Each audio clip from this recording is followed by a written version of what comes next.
गोवरायचे नामदेव महाराजांचे, संत जनाबाईंचे, संत सावता महाराजांचे, श्री संत एकनाथांचे गुरु जनार्दन पंत यांचं आमंत्रण आहे. 7 वर्षामध्ये ज्ञानोबरायला अवताराला येऊन 750 वर्ष पूर्ण होतात.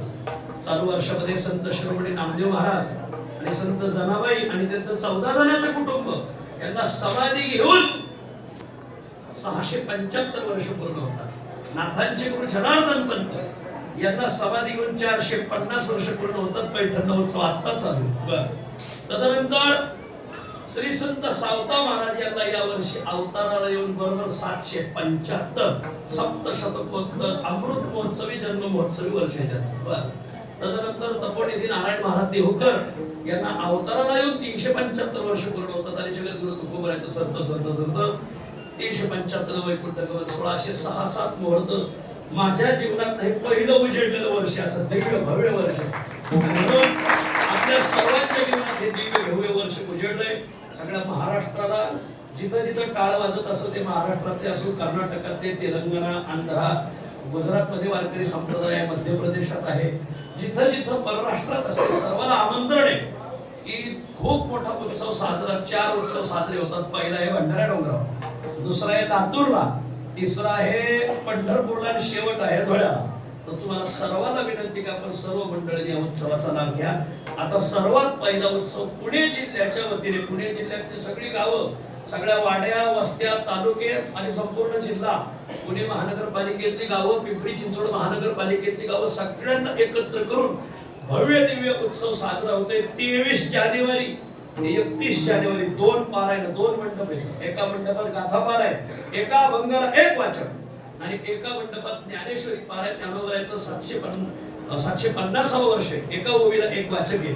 सर्वांना विनंती, आपल्या घरातलं एका तरी ओवीला न्याय देणारा एखादा तरी सदस्य आपण पारायणाला पाठवला पाहिजे. प्रत्येकाने निर्धार करा की मी ज्ञानोबरायच्या या भव्य आणि अनायासी हे पारायण भंडाऱ्याच्या पायथ्याला आहे. म्हणजे ज्ञानोबराय तुकोबरायचा प्रीती संगम आपल्याला पाहायला भेटणार आहे. सहसा भंडाऱ्यावर नेहमी गाथा पारायण होतात, पावली ज्ञानेश्वरी पारायण होत नाही. पण इतिहासातलं पहिलं पारायण एका ओवीला 1 वाचक असं पारायण भंडारा डोंगराच्या पायथ्याला संपन्न होतंय. त्यातच माघ शुद्ध दशमीचाही उत्सव आहे. वार्षिक उत्सव असतो तो माघ शुद्ध दशमीचा. त्या जगद्गुरु तुकोबरायचा वसंत पंचमीचा जन्मदिवस आहे. वसंत पंचमीला जसे तुकोबराय अवताराला आले, तसे वसंत पंचमीला ज्ञानोबरायांनी रेड्याच्या मुखातून वेद वदवलेले. वसंत पंचमीचे 2 मुहूर्त आहेत. त्याच्यात वसंत पंचमीचे 2 मुहूर्त येतात. तुकोबरायचा अनुग्रह दिवस येतो, एकादशीचा उत्सव येतो आणि त्रयोदशीला कालाय माऊली मुक्कामी या. समस्त भंडारा डोंगर आणि पुणे जिल्हा आपल्या पाठीमागे या सेवेला उपलब्ध आहे. जगद्गुरु तुकाराम महाराजांची वंशज संस्थान भंडारा डोंगर संस्थान, समस्त पुणे जिल्हा आपल्या नियोजनाला, आपल्या सेवेला उभा आहे. आपण सगळे मंडळी पारायणाला जरूर जरूर यायचे अशी सगळ्यांना विनंती. खूप सुंदर उत्सव आहे महाराज. एवढा सुंदर आहे की 23 जानेवारीला सुरुवात आहे. 4 ते 6 काकडं भजन, 6:30 ते 11 संगीत गाथा पारायण आणि ज्ञानेश्वरी पारायण 2 मंडपात चालला. 11 ते 12:30 पुणे जिल्ह्यातली कीर्तन. 12:30ला अन्नदान सुरू होणार. गावगावच्या भाकरी आहेत. पुणे जिल्ह्यातल्या प्रत्येक गावाच्या भाकरी येतात. सगळी गावं भाकरी घेऊन येतात. आपल्या ज्या ज्या गावात पुणे जिल्ह्यातली गाव आहेत सगळ्यांना हा व्हिडिओ पोहोचल. सगळ्यांनी भाकरी पाठवायच्या. ज्या दिवशी आपल्या गावच्या भाकरी तालुक्याच्या त्या दिवशी आपण पाठवायच्या, त्या पत्रिका येतील. तदनंतर 3 वाजेपर्यंत भोजन आणि वारकरी नित्यनेमाचं भजन.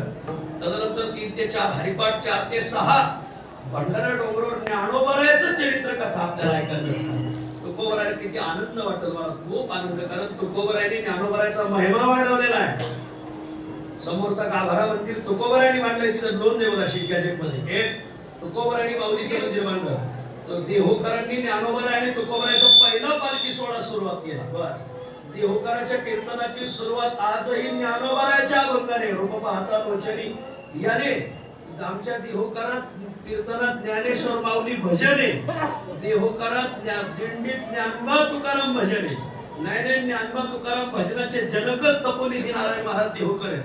असं ज्ञानोबरायचं आणि एकादशीचं इथलं कीर्तन देहूकरांच्या तर्फे तुकोबरायांनी ज्ञानोबरायची खूप सेवा केलेली आणि ते सेवा फेडावी ते ऋण झालं तुकोबरायावर. म्हणून ज्ञानोबरायाने ठरवलं मी तुकोबरायच्या पोटी जन्म घेणार आणि तुकोबरायची सेवा करणार. तुकोबाचे ऋण फेडावे यासाठी अवतरला ज्ञानी जिजाईचे पोटी. कोण? नारायण महाराज देहूकर हे ज्ञानोबरायांचा अवतार आहे महाराज. आणि सकळा वैष्णवा वाटे जीव प्राण तो हा नारायण देहूकर. आणि नारायण महाराज पोटात असताना तुकोबाराच्या लक्षात आलं हे ज्ञानोबरायांचा अवतार आहे. ते जर मुलगा होऊन आपली सेवा करायला लागले तर मग त्यापेक्षा आपण निघून गेलेलं बरं. आणि म्हणून नारायण महाराज पोटात असताना तुकोबरा वैकुंठाला गेले. म्हणून तुकोबरायचा 375 वय, तसं 400 महिन्यांनी नारायण महाराज जन्माला आले. म्हणून नारायण महाराजाचं प्राकट्य वर्ष आहे. तुकोबरायांनी खूप माऊलीची सेवा केली म्हणून भंडारा डोंगरावर ज्ञानेश्वरी पारायण. आणि म्हणून ज्ञानोबरायांचे चरित्र कथा 4 ते 6 आमचे आदरणीय बाळासाहेब काशीद पाटील यांनी सांगितलं की ज्ञानोबरायांचं चरित्र झालं. 4 ते 6 कथा संपली का 6 ते 8 आदरणीय युवक मित्र मंडळात त्या कराडकर, आदरणीय संजय महाराज पाचपोर, आदरणीय चिंतन्य महाराज देगलूरकर, आदरणीय जयवंत महाराज बोलते, आदरणीय केशव महाराज नामदास, आदरणीय अच्युत महाराज दस्तापूरकर, आदरणीय मोठे माऊली, आदरणीय शांती ब्रह्म मारुती बाबा, अशा सर्व गुरुवर यांची कीर्तन सायंकाळच्या सत्रात होतील. सायंकाळी परत अन्नदान होईल आणि महामहोत्सव संपन्न होईल. सर्वांना माऊलीच्या मंदिरातून हे आमंत्रण आहे. आपण सर्व हे माऊलीचं आमंत्रण समजून या उत्सवाला यायचं. 22 तारखेला त्याची मिरवणूक आहे, 22 जानेवारीला. आणि दुपारी 3 वाजेपर्यंत सर्वांनी देहूला यायचं. आणि 3 वाजता मिरवणूक निघेल. 375 पताकावाले पुढे सरतील. त्याच्या पाठीमागे 375 महिला तुळशी घेऊन, त्याच्या पाठीमागे 375 मृदंगाचार्य मृदंग घेऊन, 375 कळशीवाल्या महिला, 375 टाळकरी, 375 चोपदार, 375 कीर्तनकार, 375 तुकाराम नावाच्या व्यक्ती, 375 नारायण नावाच्या व्यक्ती, 750 ज्ञानदेव ज्ञानेश्वर नावाच्या व्यक्ती, 675 नामदेव नावाच्या व्यक्ती, 675 जनाबाई नावाच्या व्यक्ती, 750 भेटले तर सावता नावाच्या व्यक्ती. पण सावता भेटणं जरा जड आहे, एवढं नाव ठेव सापडत नाही एवढं. आणि असे नारायण नावाच्या व्यक्ती 375, जनार्दन नावाच्या व्यक्ती, मग रथात पादुका आणि मग गोपाळा समाज अशी मिरवणूक. 3 ते 5 मिरवणूक, 5 ते 5:30 रिंगण आणि मग 5:30 ते 6 शांती ब्रह्म मारुती बाबांच्या हस्ते या आलेल्या सर्व भाविकांना श्रीफळ प्रसाद, जे पकवाजे गायक वादक विनेकरी गावगावचे कीर्तनला. आणि 6 ते 7 एक तासभर शांती ब्रह्म बाबांचं कीर्तन. पहिले 22 तारखेला सुरुवात यायची. तर सर्वांनी 22 ला मुक्कामी या दुपारी 3 वाजेपर्यंत. आणि या उत्सवाचा लाभ घ्या. आपल्या भागात जेवढे ग्रुप आहेत त्या ग्रुपवर हा व्हिडिओ टाका की ज्ञानोबा तुकोबारायांची सेवा समजून जास्तीत जास्त हा व्हिडिओ महाराष्ट्रात जिथं जिथं टाळ वाजवतो तिथपर्यंत पोहोचा, अशी सगळ्याला माऊलीच्या मंदिरातून प्रार्थना.